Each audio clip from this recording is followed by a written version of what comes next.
তো এখানে হচ্ছে মা লক্ষ্মীর সাজসজ্জা। তো সুন্দর করে ঘি মধু দিয়ে আগে মা লক্ষ্মীকে অভিষেক করে নিয়েছি, আর এখন সব নতুন বস্ত্র পরিয়ে দেবো আর সুন্দর করে সাজিয়ে তুলবো সব ঠাকুরদেরকে। তো দেখো মা এখানে লক্ষ্মী ঠাকুরের পায়ে ছোট ছোট নূপুরগুলো পরিয়ে দিচ্ছে। আমার এই নূপুরগুলো একটা লাল কালারের কেনার ইচ্ছে ছিল লক্ষ্মী ঠাকুরের জন্য, কিন্তু লাল কালার পাইনি, তাই সবুজ কালারের নিয়ে এসেছি। তো দেখো এখানে মা এখন ঘাগরা পরিয়ে দিচ্ছে, আর হোলির দিন তো তাই একটুখানি রঙিন কালারের ঘাগরা নিয়ে এসেছি ডবল টোনের।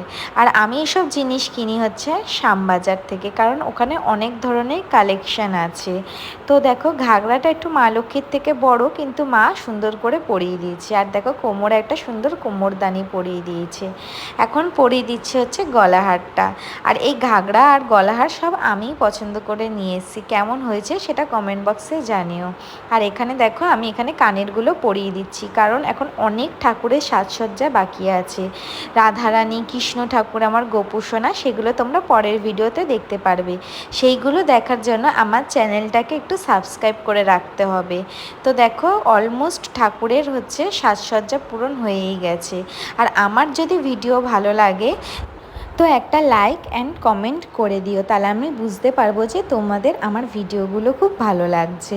তো দেখো এখানে মা লক্ষ্মীর সাজসজ্জা পূরণ হয়ে গেছে। তো কেমন লাগছে সেটা কমেন্ট বক্সে জানিও। দেখা হবে একটা